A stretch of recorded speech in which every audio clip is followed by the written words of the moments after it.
नमो महावदन्याय कृष्णप्रेमप्रदायते कृष्णाय कृष्णचैतन्यनाम्ने गौरतिषे नमः। कदाचित् कालिन्दीतटविपिना सङ्गेत तरलो मुदा भीरिनारे वदन कमलस्वादमधुपः रमाशम्भो ब्रह्मामरपते गणेशार्चितपदो जगन्नाथ स्वामी नयनपथगामी भवतु मे। श्री कृष्ण चैतन्य प्रभु नित्यानंद श्री अद्वैत गदाधर शिवासादि श्री गौर भक्तवृंद। हरे कृष्ण कृष्ण कृष्ण हरे हरे हरे राम राम राम हरे हरे। जनक सुता जग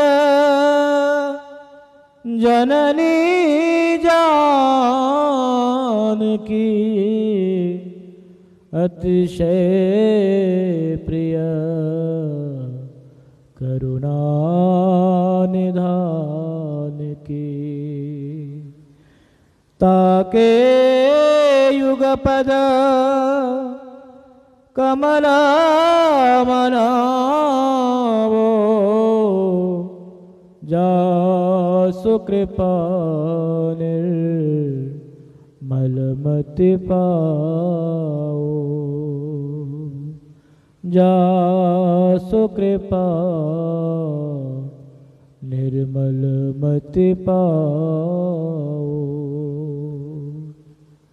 जनक नंदिनी श्रीमती सीता माता की जय। तदीय शुभ सीता नवमी महामहोत्सव की जय। श्री नित्यानंद शक्ति जानवा माता की जय। तदीय श्री आविर्भाव महामहोत्सव की जय। तो आज विशेष तिथि है, दोनों ही बड़ा ही महत्वपूर्ण तिथि है। भगवान श्री रामचंद्र जी के अभिन्न शक्ति श्रीमती माता ठाकुरानी का आज, सीता ठाकुरानी का आज जन्मदिन है, आविर्भाव दिवस है। और साथ साथ नित्यानंद शक्ति जानवा माता का भी आज आविर्भाव दिवस है। तो जानवा माता के बारे में हम श्रवण करें, इससे पूर्व हम प्रयास करेंगे माता सीता की जो पावन चरित्र है उनके जन्म कथा के बारे में थोड़ा सा हम आत्मचिंतन श्रवण करने का प्रयास करेंगे।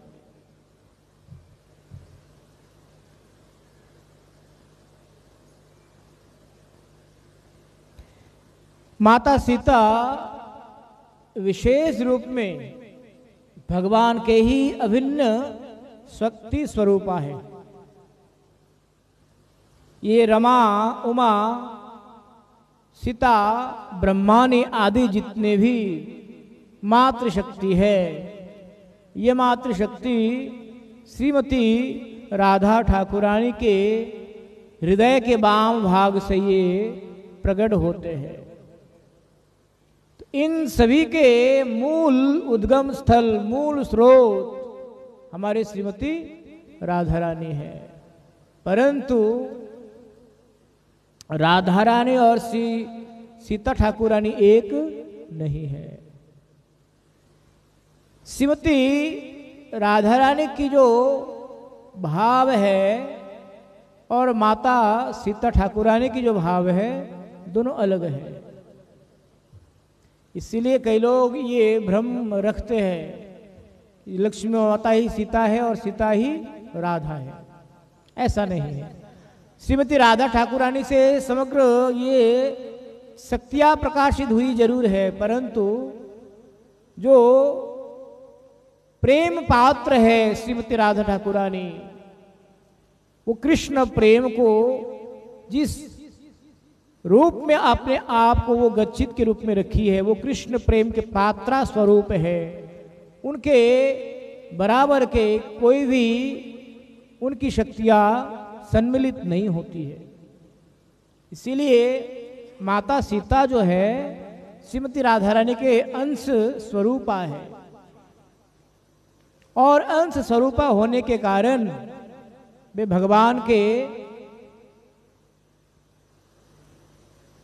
इसीलिए श्रीमती राधा रानी को कहा जाता है वामांगी, वाम्य नायिका। वामांगी का मतलब है भगवान कृष्ण के बाएं भाग में रहेंगे, और केवल बाएं तरफ नहीं, भगवान कृष्ण के साथ उनका जो संबंध है वो इस अतिमात्रा का है कि हम अपने बुद्धिमत्ता के द्वारा उनका निर्धारण नहीं कर पाएंगे। वे भगवान कृष्ण के साथ मतलब मान, अभिमान, क्रोध, द्वेष सब कर सकती है। उसे वामांगी या वाम्य नायिका कहा जाता है। और दक्षिणावर्ती नायिका होते हैं जैसे ये रुक्मिणी, जाम्बवती, सत्यभामा आदि। दक्षिणावर्ती नायिका क्या होते हैं? ये मर्यादाओं में रहते हैं, ये विशेष विशेष मर्यादाओं के नियमों में बंधे हुए होते हैं। तो आज माता सीता ठाकुरानी के आज आविर्भाव दिवस के उपलक्ष्य में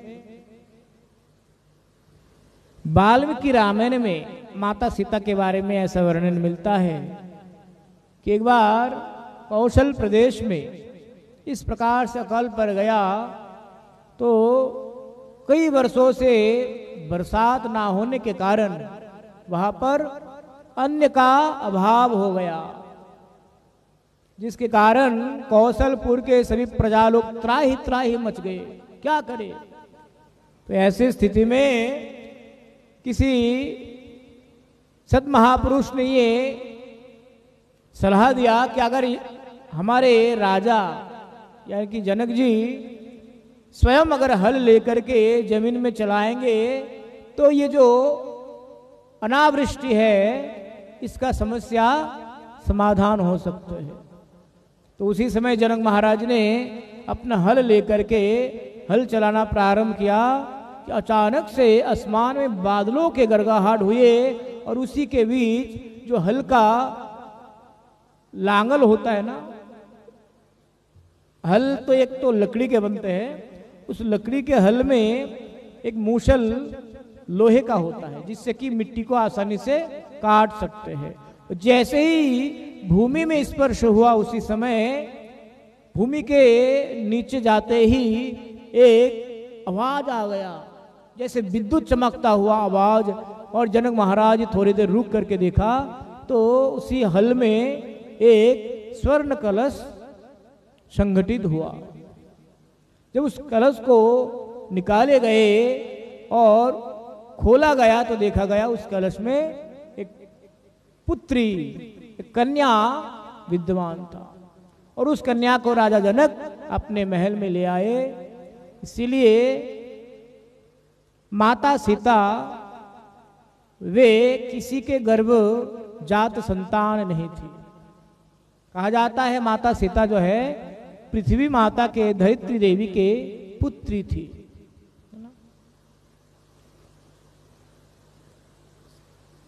श्रीमती राधा ठाकुरानी का भी जन्म कैसा हुआ? उनका भी तो ऐसा ही हुआ। तो इस प्रकार से, और ब्रह्मवैवर्त पुराण में सीता जन्म का रहस्य कुछ और अलग तरीके से कहा जाता है। ब्रह्मवैवर्त पुराण में कहा गया ये जो सीता देवी है रावण की पुत्री थी, रावण की कन्या थी। क्या हुआ? वेदवती नामक एक ब्राह्मणी थी, भगवान विष्णु के अनन्या भक्त, अनन्यता के साथ भक्ति करती थी। वो करते करते करते करते क्या हुआ? उन्होंने वहां से जैसे जहां पर वो साधन करती थी जंगल में, वहां से एक दिन रावण गुजरते हुए गए। और जैसे ही रावण गुजरा वहां से, तो उस ब्राह्मणी के प्रति रावण सम्मोहित हो गए और सम्मोहित होकर के उसके सतीत्व को नष्ट करने के लिए प्रयास किया। परंतु वो सद्ब्राह्मणी होने के कारण उन्होंने अपने आप को पहले ही आत्मदाह कर लिया और अभिशाप दिया कि ये रावण, मैं तुम्हारा ही पतन का कारण बनूंगी। और वही वेदवती नामक ब्राह्मण कन्या क्या हुआ, रावण के घर में पुत्र कन्या के रूप में प्रकट हुए।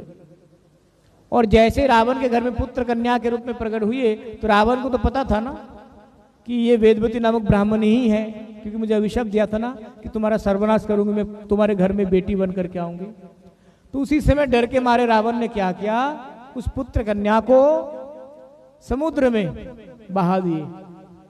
तो समुद्र के जो देवी है वारुणी देवी, उन्होंने फिर क्या किया, वो जो माता सीता के बाल स्वरूप को फिर उन्होंने पृथ्वी माता को समर्पण किया, धरित्री देवी को। और फिर धरित्री देवी वही बाल स्वरूपा सीता माता को किनको प्रदान किया, महाराज जनक को प्रदान किया। और आगे जाकर के वही सीता देवी रावण का पतन के कारण बनता है। इस प्रकार से अनेकों प्रकार के अलग अलग पुराणों में अलग अलग वर्णन मिलता है। और अद्भुत रामायण है एक,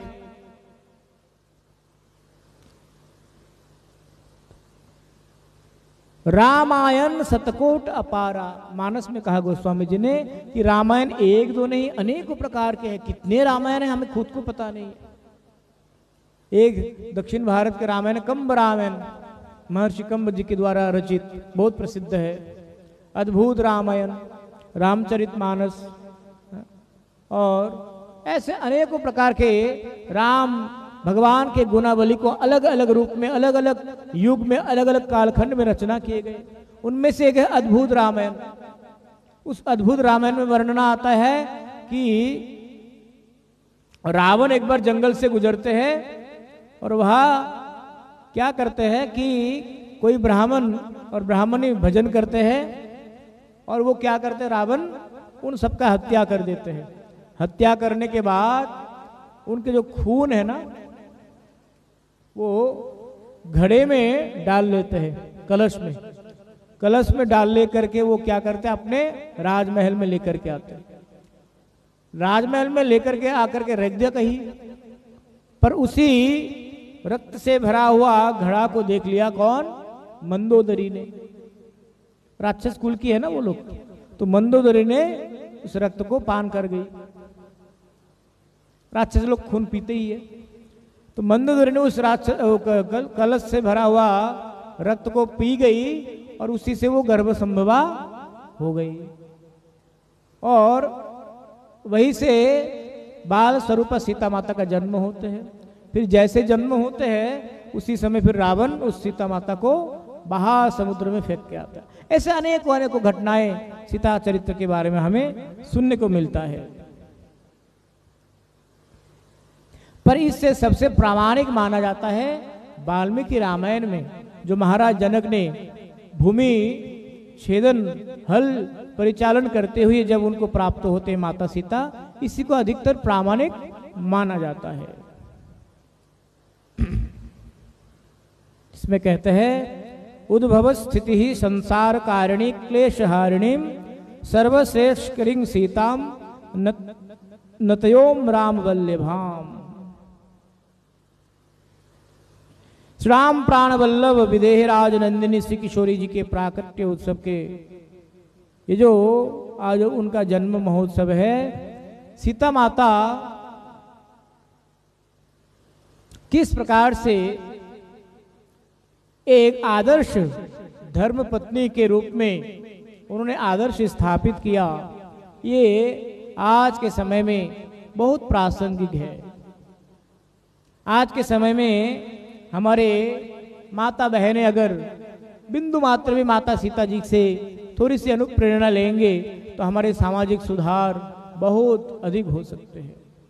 तो इस प्रकार से सीता माता का आज जन्म होते हैं। जन्म होने के बाद किस प्रकार से भगवान राम, लक्ष्मण और उनके गुरुजी वशिष्ठ जी के साथ वे लोग भ्रमण करते करते करते करते जनकपुर पहुंचते हैं। जनकपुर पहुंचते हुए वहां पर स्वयंवर सभा में हाजिर होते हैं और स्वयंवर सभा में अनेकों बड़े से बड़े रथी, महारथी राजा सब लोग वहां पर प्रस्तुत थे सीता को पत्नी के रूप में प्राप्त करने के लिए। उस सभा में रावण भी गया हुआ था। सहस्त्रार्जुन, रावण, सब बड़े से बड़े रथी महारथी गए हुए थे। और महाराज जनक जी के मन में यह प्रण था कि ये शिव धनुष जो एक बार में उठाकर टंकार उसका जो शिव वाहन है लगा देंगे, उसी को मैं दामाद के रूप में ग्रहण करूंगा। जब आवाज लगाए गए कोई ऐसा महारथी है जो इस शिव धनुष को उठा सके, इसमें पातंजल चढ़ा सके, बड़े बड़े राजा महाराजा लोग आए, उसको एक टस से मस इधर से वो उधर हिला नहीं पाए। यहां तक कि रावण भी आया था, सहस्त्रार्जुन भी आए थे, पर किसी से संभव नहीं हुआ। कहते वही शिव धनुष जब माता सीता अपने घर में झाड़ू पोछा करती थी ना, तो वो हाथ से ऐसे उठा लिया करती थी। वो क्या है? और ये शिव धनुष ये कोई साधारण शिव धनुष नहीं है। वज्र के जो हमारे जो वज्र बना था ना, कौन से ऋषि? दधीचि ऋषि के अस्थि से जो वज्र बना था, इंद्र के पास जो वज्र है, तो उस दधीचि ऋषि के अस्थि से एक तो वज्र बनाया गया था जो इंद्र के पास है, और एक ये शिव धनुष है, और एक भगवान रामचंद्र जी के पास जो धनुष है वो भी है। भगवान रामचंद्र जी जो धनुष व्यवहार करते ना, उसका नाम मैं इस समय भूल रहा हूं, एक नाम है विशेष उनका। तो वो धनुष भी उस वज्रवान से ही बनाया गया है, और शिव धनुष भी उसी वज्रवान से बनाया हुआ है। तो शिव धनुष को किसी ने भी स्पर्श करके प्रयास के बावजूद भी उसको इधर से उधर हिला नहीं पाए। उसी समय जनक महाराज कहते हैं ये दुर्भाग्य है मेरा कि पूरे कौशलपुर और हमारे आसपास के कोई भी बड़े से बड़े राज महाराजाओं के सामर्थ्य नहीं है कि इस शिव धनुष को धारण कर सके और मेरे पुत्री को ग्रहण कर सके। उसी समय लक्ष्मण जी ने बड़े सभा में खड़े होकर के कहने लगे, महाराज जनक आप चिंता मत करें, आपकी सभा में दशरथ नंदन श्री रामचंद्र विराजमान हैं, और उनके रहते हुए अब ये कभी भी नहीं कह सकते कि किसी के अंदर ये सामर्थ्य नहीं है। फिर शिव धनुष में पातंजल चढ़ा करके विवाह कार्य संपादन होते हैं। विवाह कार्य संपादन के पश्चात चारों भैया के विवाह हो जाते हैं 4 कन्याओं के साथ। फिर अयोध्या में उनका प्रत्यावर्तन, अयोध्या में प्रत्यावर्तन के पश्चात क्या होते हैं, ये ठान लेती है कि मेरे ही आत्मज भरत को ही राजा बनना चाहिए। अब देखिए बहुत से लोग, हमारी मान्यताएं क्या है, हमारी मान्यताएं है कि ये जो माता कैकी है, माता कैकी ने अनर्थ कर दिया, है ना? क्यों अनर्थ किया? क्योंकि इन्होंने भगवान रामचंद्र जी को वन में भेज दिया। जिसको राजा बनना था उसको वन में भेज दिया, केवल अपने पुत्र मोह के कारण। तो कहते हैं देखिए कुछ काम ऐसे भी होते हैं ना जो अप्रत्यक्ष रूप में हमें ये प्रतीत होता हो कि ये निंदनीय है, परंतु परोक्ष रूप में वो अति सराहनीय कार्य होता है। कुछ देर बाद, कुछ दिन बाद आगे जाकर के उसका गुह्य रहस्य हमें अनुभव होता है। भगवान रामचंद्र मात्र केवल 8 वर्ष की आयु में है। माता कैकेयी अक्सर रामचंद्र जी को दूध भात खिलाया करती थी। कहते हैं सुमित्रा माता, कौशल्या माता और कैकेयी माताओं में रामचंद्र जी को सर्वाधिक स्नेह करने वाली, रामचंद्र जी को सर्वाधिक प्रेम करने वाली अगर कोई थी तो उनमें से माता कैकेयी ही थी। भगवान रामचंद्र भी अक्सर माता कैकेयी के पास ही बहुत स्वाच्छंद पूर्वक वो रहा करते थे। एक दिन भगवान रामचंद्र माता कैकेयी के गोद में बैठे हुए दूध भात खा रहे हैं और कहने लगे कि माता मैं आपसे कुछ मांग लूं। बोले राम आप कुछ मेरे से मांगो और मैं आपको ना दूं, ऐसा हो सकता है?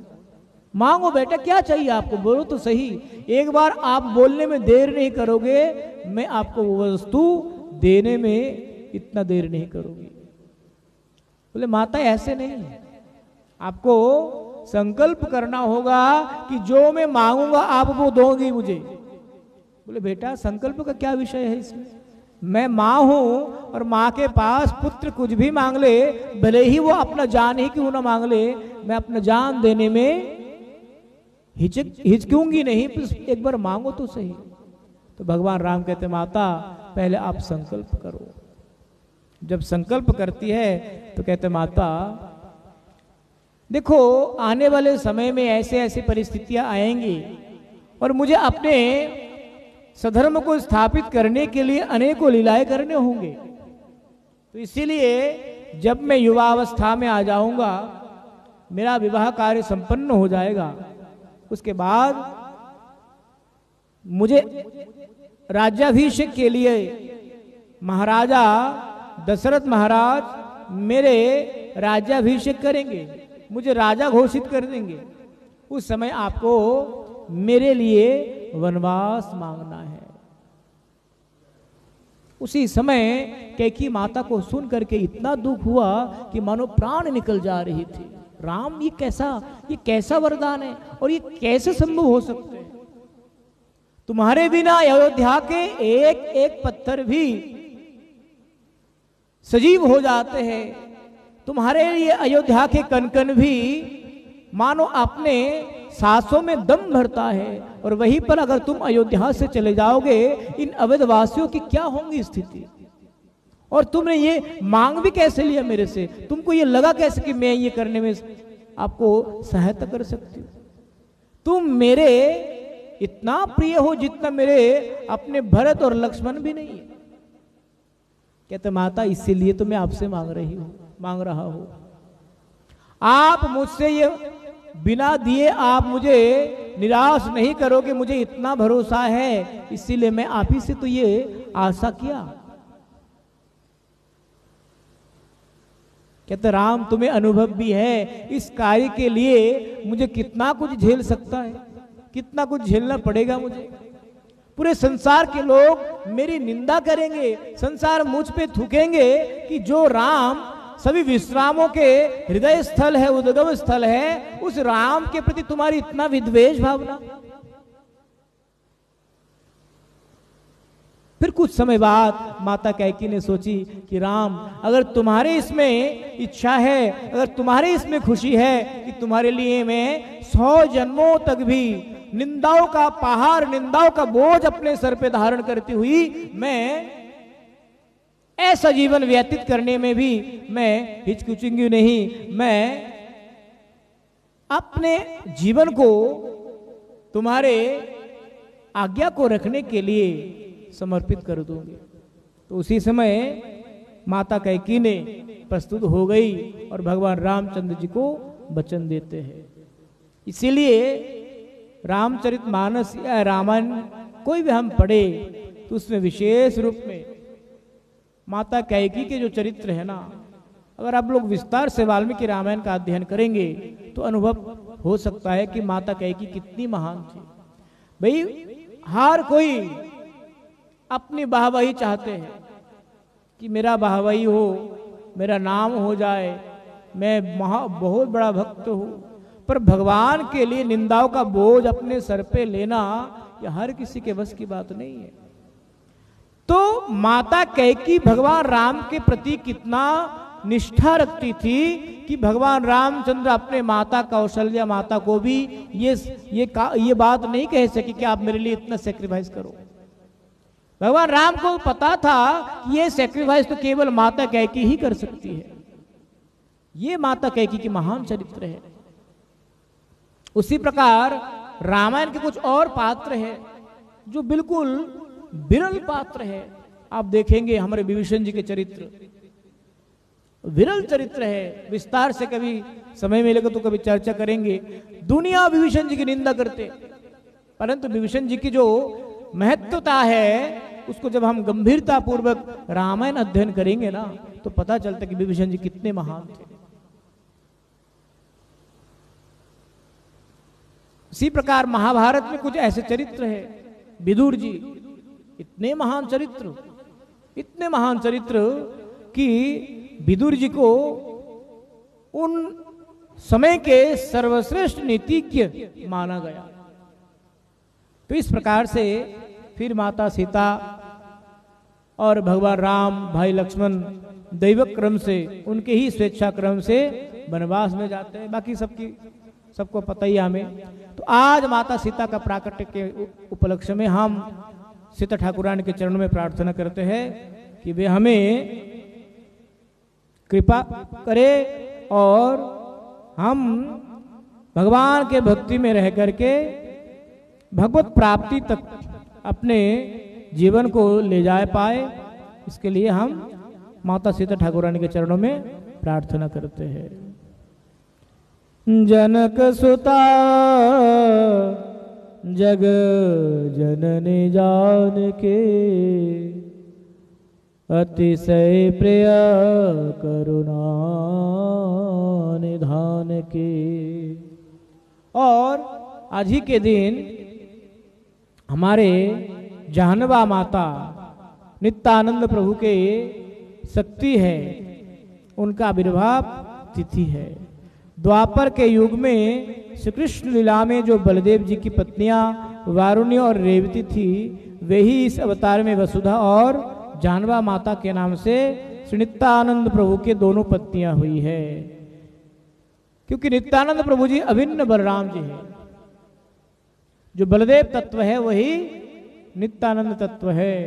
तो इसीलिए बलदेव प्रभु की जो शक्ति है, दो पत्नियां थी बलदेव प्रभु के, वारुणी देवी और रेवती, वही इस कलयुग में जानवा माता और वसुधा देवी के रूप में प्रकट हुई।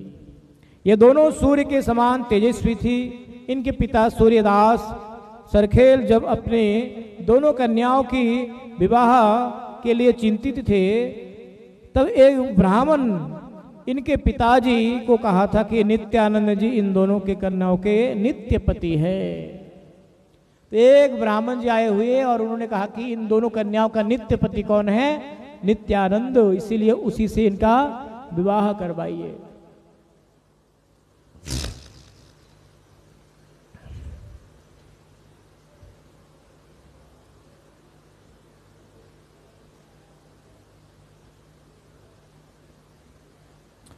श्री जानवा देवी की कृपा के बिना कोई भी नित्यानंद जी की सेवा तथा उनके आराध्य श्री गौर हरि श्री राधा कृष्ण की प्रेम सेवा प्राप्त नहीं कर सकते। इसीलिए नित्यानंद प्रभु की कृपा कितनी आवश्यकता है, ये महाप्रभु जी साक्षात कहे हैं कि कोई भी भक्त मुझ तक वो आ नहीं सकते जब तक वो नित्यानंद की कृपा प्राप्त नहीं करते। और नित्यानंद प्रभु की कृपा तब तक किसी को नहीं प्राप्त हो सकता है जब तक जानवा माता की कृपा प्राप्त ना हो। इसलिए भक्ति विनोद ठाकुर जी ने कहा ना, अभी जैसे हमने कीर्तन किया पूज्य नरसिंह महाराज जी के साथ, ओ गो श्री जानवा देवी एदाशे करो ना, आज निज गुणे घोचाओ सकल যন্ত্রণা। তুমি নিত্যানন্দ শক্তি কৃষ্ণ ভক্তি গুরু, এ দাসে করহ দান পদকল্পতরু।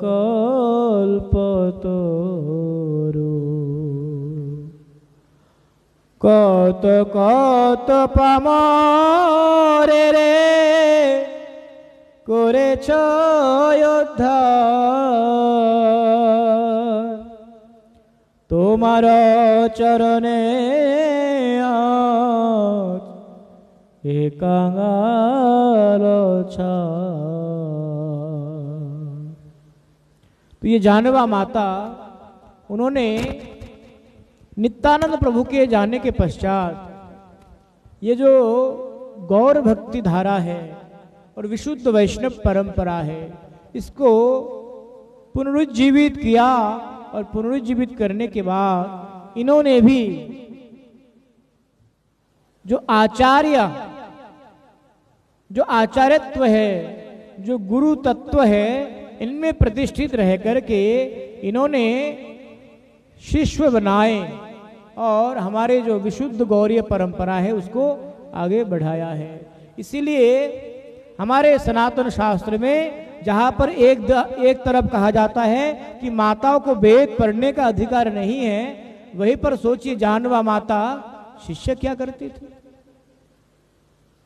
अनुसुईया, गार्गी, मैत्री, लोपामुद्रा, ये कितनी महान महान ऋषि पत्नियां होती थी। ये लोग वेद की रचाए रचना किए। तो जो वेद की रचाए रचना कर सकती हो, वेद अध्ययन नहीं कर सकती। परंतु कुछ विषय है जो हमें बड़ा गंभीरता पूर्वक समझना चाहिए। वेद पाठ का अधिकार नहीं है, ऐसा नहीं है। कहते वेद पाठ कर सकते हैं, परंतु वेद पाठ में क्या है, बहुत शुद्धा और शुद्धि विचार रहते हैं। मानसिक शुद्धता, शारीरिक शुद्धता, ये बहुत जरूरी होते हैं। तो इसीलिए जैसे हमारे दक्षिण भारत में सबरीमाला मंदिर है ना, सबरीमाला मंदिर में माताओं का प्रवेश वर्जित है, ऐसा बिल्कुल भी नहीं है प्रेम जी? सबरीमाला में माताओं का प्रवेश वर्जित है, ऐसा नहीं है। विशेष रूप में जो कुमारी कन्याएं हैं, युवती माताएं हैं, उनका प्रवेश वर्जित है। क्यों है? क्योंकि सबरीमाला मंदिर में जो भगवान विराजमान है, विष्णु के स्वरूप, वो अयप्पा है। और अयप्पा जी बाल ब्रह्मचारी की अवस्था में होते हैं। तो एक भाव है कि वो बाल ब्रह्मचारी की अवस्था में है, इसीलिए युवती कन्याएं, युवती माताएं वहां पर ना जाए। वयोवृद्ध माताएं आराम से जा सकती है। सबरीमाला में दर्शन भी करती है ना। कहते हैं 60 वर्ष के ऊर्ध्व, 60 साल के ऊर्ध्व माताएं जाकर के दर्शन कर सकती है। तो वैसे ही अगर कोई माता वेद पाठ भी करना चाहे तो 60 साल के बाद तो आराम से वेद पाठ कर सकती है। अगर ऐसा ना होता तो हमारे मैत्री, गार्गी, लोपामुद्रा, अनुसुईया माता, इन लोगों ने इतनी बड़ी प्रसिद्धि कैसे प्राप्त किया? इसीलिए माता जानवा ने नित्यानंद प्रभु के जाने के पश्चात उस विशुद्ध परंपरा को रक्षण करने के लिए उन्होंने उस गुरु परंपरा के भागीदार बनी और उन्होंने शिष्य बनाए। इसीलिए इस्कॉन में बहुत सालों से ये मुद्दा चल रहा है, क्योंकि स्वामी महाराज के बहुत सी शिष्याएं हैं और अच्छे अच्छे शिष्याएं हैं, बहुत भजनशील है। तो अभी तो उन्होंने अथॉरिटी दिया है, ऑथराइज किया है। अभी विदेशों में 1-2 मंदिर में माताएं दीक्षा प्रदान करती है। अभी 2-4 साल पहले इसका फाइनल डिसीजन लिया गया था। विदेशों में है, अभी तो इंडिया में नहीं है। विदेशों में 1-2 सेंटर में है जहाँ पर माताएं दीक्षा देती है। यहाँ तक कि स्वामी महाराज ने तो यह कह दिया आप मंदिर में भी अर्चन कर सकते हैं। और माताएं करती है इस्कॉन में, अर्चन करती है, श्रृंगार करती है। देखिए एक विषय है कि भगवान से जुड़ने के लिए, है ना, हमें प्रयास होना चाहिए। केवल इसलिए माताओं को बिल्कुल अलग कर देना, यह एक कुछ कालखंड का एक वो बन गया था, परंतु हमारे वैष्णव परंपरा में यह है कि हमारे साथ भगवान का नित्य संबंध है और भगवान की सेवा यह हमारा मौलिक अधिकार है। इस मौलिक अधिकार से हमें कोई भी अलग नहीं कर सकते। यही वैष्णव परंपरा का परम और चरम आदर्श है, ये श्रेष्ठता है। तो इस प्रकार से माता जानवा देवी इस प्रकार से हमारे गौरीय परंपरा के संरक्षण के लिए गुरु परंपरा में आकर के शिष्य करती है और इस गुरु परंपरा को रक्षण की उन्होंने प्रयास करती है। तो आज उनके आविर्भाव तिथि के उपलक्ष्य में उनके चरणों में प्रार्थना करते हैं कि वे हमें कृपा करे और नित्यानंद प्रभु के चरणों में हमारे प्रेम दिन ब दिन और वृद्धि हो।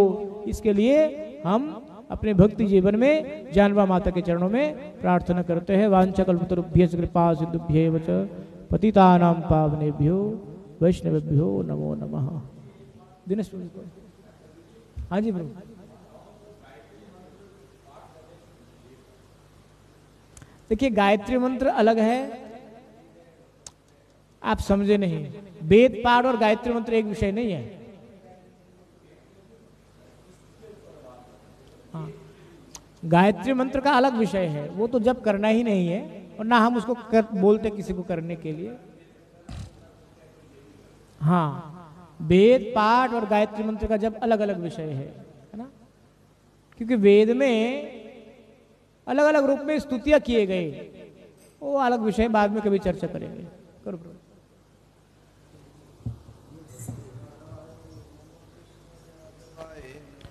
हरिहराय नमः कृष्ण यादवाय नमः। यादवाय माधवाय केशवाय नमः। यादवाय माधवाय केशवाय नमः। गोपाल गोविंद राम श्री मधुसूदन। गोपाल गोविंद राम श्री मधुसूदन। गिरधारी गोपीनाथ मदन मोहन। जय गिरधारी गोपीनाथ मदन मोहन। श्री चैतन्य नित्यानंद श्री अद्वैत सीता। श्री चैतन्य नित्यानंद श्री अद्वैत सीता। हरि गुरु वैष्णव भागवत गीता। हरि गुरु वैष्णव भागवत गीता। जय रूप सनातन भट्ट रघुनाथ। जय रूप सनातन भट्ट रघुनाथ। शिव गोपाल भट्ट दास रघुनाथ। जीव गोपाल भट्ट दास रघुनाथ। छई गोसाई करे चरण बंदा। जय गोसाई करे चरण बंदा। जहाँ होते विघ्न नाश अभिष्ट पूरा। जहाँ होते विघ्न नाश अभिष्ट पूरा। छई गोसाई जार मुई तरदार। जय गोसाई जार मुई तरदार। पदरेनु मोर पंचग्रा। सबर पदरेनु मोर पंचग्रा। तादेर चरण से विभक्त शनिवार। तादेर चरण से विभक्त शनिवार। जन्म जन्म है अभिलाष। हमार जन्म जन्म है अभिलाष। जय गोसाई जब ब्रज के लवा। जय गोसाई जब ब्रज के लवा। राधा कृष्ण नित्य लीला करिला प्रकाश। जय राधा कृष्ण नित्य लीला करिला प्रकाश। आनंदे बोलो हरि भज वृंदावन। आनंद बोलो हरि भज वृंदावन। श्री गुरु वैष्णव पद मजाइयावा। श्री गुरु वैष्णव पद मजाइयावा। श्री गुरु वैष्णव पाद पद्म करिया। श्री गुरु वैष्णव पाद पद्म करिया। श्री गुरु वैष्णव पाद पद्म करिया। श्री गुरु वैष्णव पाद पद्म करिया। हरि नाम संकीर्तन कहे नरोत्तम दास। हरि नाम संकीर्तन कहे नरोत्तम दास। तो नरसिंहा पर तो नरसिंहा ये तो नरसिंहा पर तो नरसिंहा यतो यामी तो नरसिंहा यतो यामी तो नरसिंहा बहिर नरसिंहा हृदय नरसिंहा बहिर नरसिंहा हृदय नरसिंहा नरसिंहमादिं शरणं प्रपद्ये नरसिंहमादिं शरणं प्रपद्ये नमस्ते नरसिंहाय प्रह्लादायिने नमस्ते नरसिंहाय प्रह्लादायिने हिरण्यकशिपुर्वक्षशिलटङ्कनखले वागीशायस्य वन्दे लक्ष्मी यस्य च बक्षसि यशास्ते हृदय संवितं नरसिंहावां भजे जय श्री नरसिंहा जय नरसिंहा जय जय नरसिंहा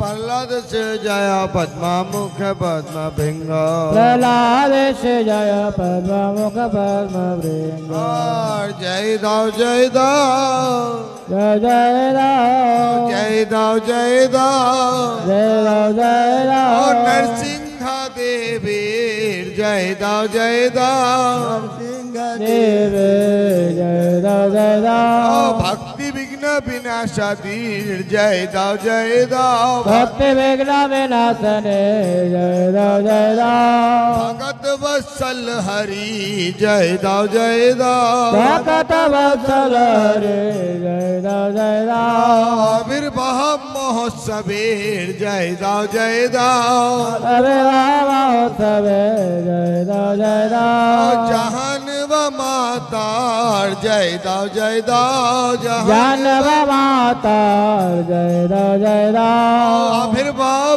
तिथि पूजा जय दाव जय दाव आविर्भाव तिथि पूजा जय राम जय राम सीता देवी जय दाव जय दाव सीता देवी जय राम जय राम आविर्भाव तिथि पूजा जय दाव जय दाव आविर्भाव तिथि पूजा जय राम जय राम आविर्भाव महोत्सवे जय दाव जय दाव आविर्भाव महोत्सवे जय राम जय राम आविर्भाव महोत्सवे जय दाव जय दाव आविर्भाव महोत्सवे हरे कृष्णा कृष्णा कृष्णा हरे हरे हरे राम राम राम हरे हरे हरे कृष्णा कृष्ण कृष्ण हरे हरे हरे राम राम राम हरे हरे और हरि बोल हरि बोल हरि बोल हरि बोल हरे बोल हरे बोल हरे बोल हरे बोल बोल गौर हरि बोल हरि बोल हरि बोल हरि बोल हरे बोल हरे बोल हरे बोल हरे बोल गौर हरि हरे बोल हरे बोल हरे हरि बोल हरे बोल गौर हरि हरि बोल हरि बोल हरि बोल बोल हरि श्री गुरु गौरांग गंधर्व के गिरिधर राधा मदन मुराद गोविंद गोपीनाथ जी की जय जय। राधा श्याम सुंदर श्रीमन महाप्रभु श्री पंच पांडव जी की जय मित्रला प्रविष्टम विष्णुपाद अष्टोत्तर शत श्रीमद भक्ति वल्लभ तीर्थ गोस्वामी श्री गुरु महाराज की जय मित्रला प्रविष्टम विष्णुपाद अष्टोत्तर शत श्रीमद भक्ति देत माधव से परम गुरु महाराज की जय जगत गुरु शिल प्रभुपाद भक्ति सिद्धांत सरस्वती ठाकुर गोस्वामी महाशय की जय श्री रूपानु गुरु वर्ग की जय श्री राम शक्ति जी सीता माता की जय श्री सीता नवमी की जय जय श्री नित्यानंद शक्ति जानवा माता की जय जय जानवा माता के आविर्भाव दिवस की जय अखिल भारत श्री चैतन्य गौरी मठ के वर्तमान आचार्य परम उज्जवल त्रिदंड भक्ति विचार विष्णु गोसाई महाराज की जय। जय दिल्ली स्थित श्री चैतन्य गौरी मठ के वार्षिक महामहोत्सव शुभारंभ की जय। हरिनाम संकीर्तन की जय। गौर प्रेमानंदे हरि हरि बोल।